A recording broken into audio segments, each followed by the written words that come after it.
What is going on, soccer fans? Hopefully you guys are having a wonderful day. And today we are here with a video on how you're not that special.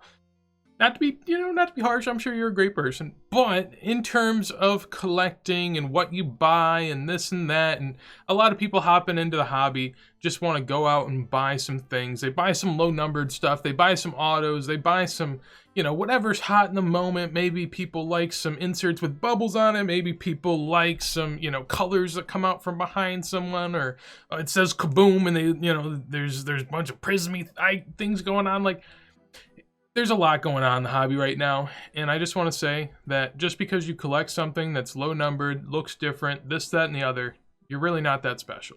A lot of people do it. I do it myself to an extent, but you have to understand, you're really nothing special. When you look on Instagram, when you look around and see what people have in their collection, there are tons of people with that sort of stuff.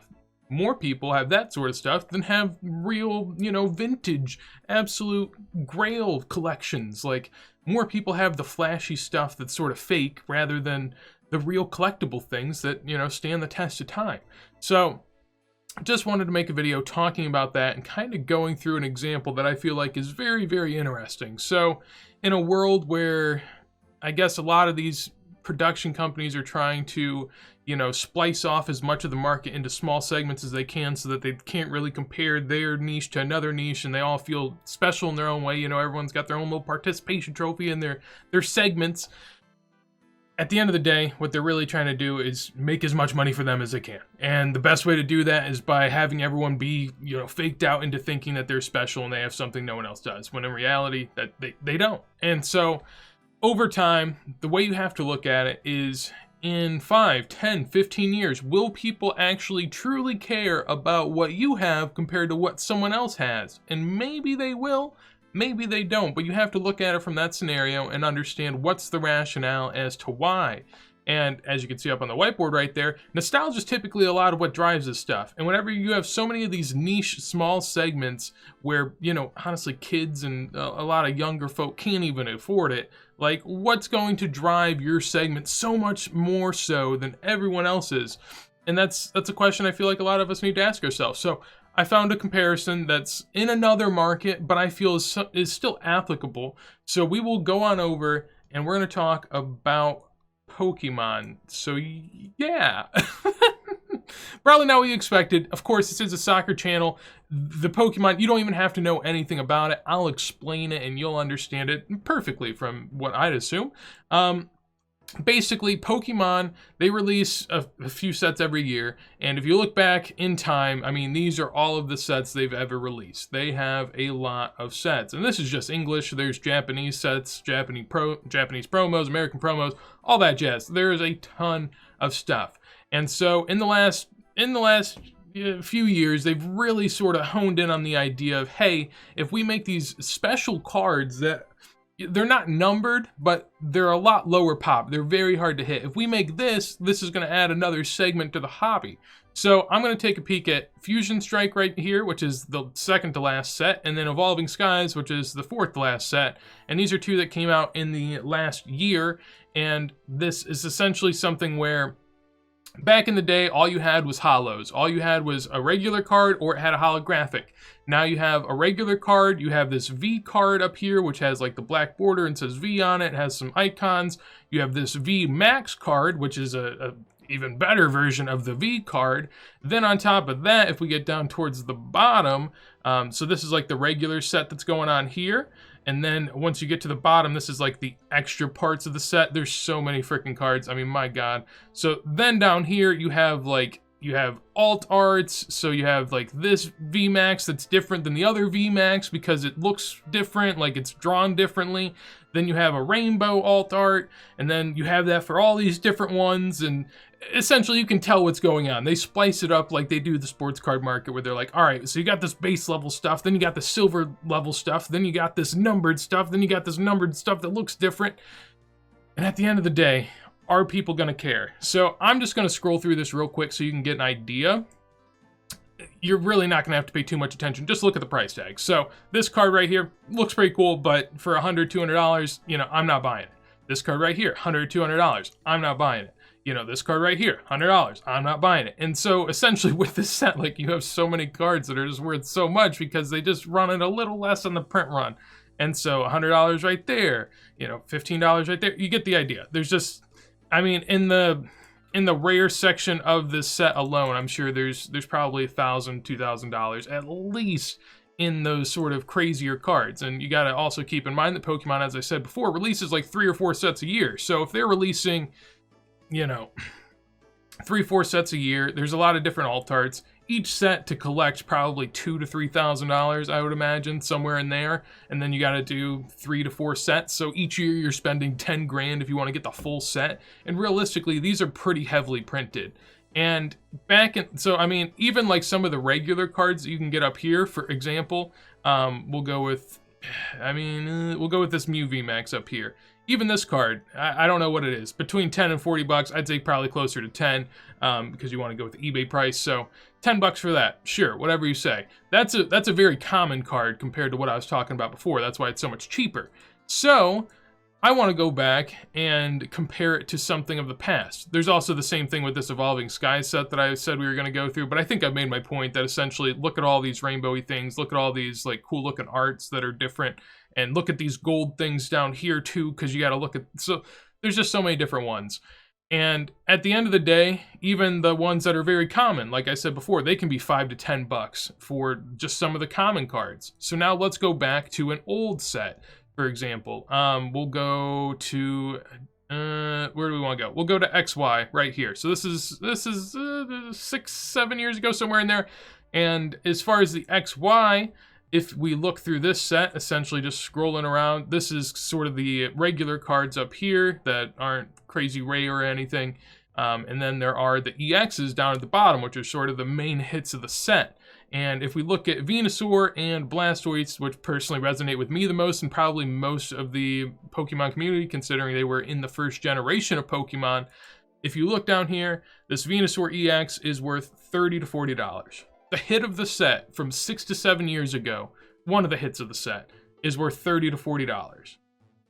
And as I mentioned before, in the sets that are commonly released now, there's going to be 20 to 30 cards that are worth this much. Plus, a lot of the easy to attain cards can even be worth, you know, $5 to $20.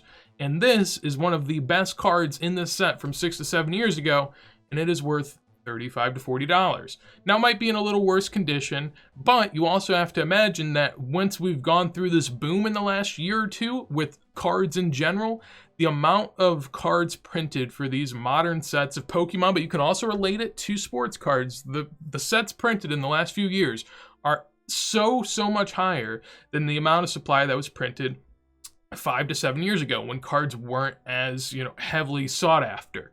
And so with that, you have a card that is less heavily sought after, and it is worth just what would be a middling price, even a low price in terms of the higher up cards of the more modern set.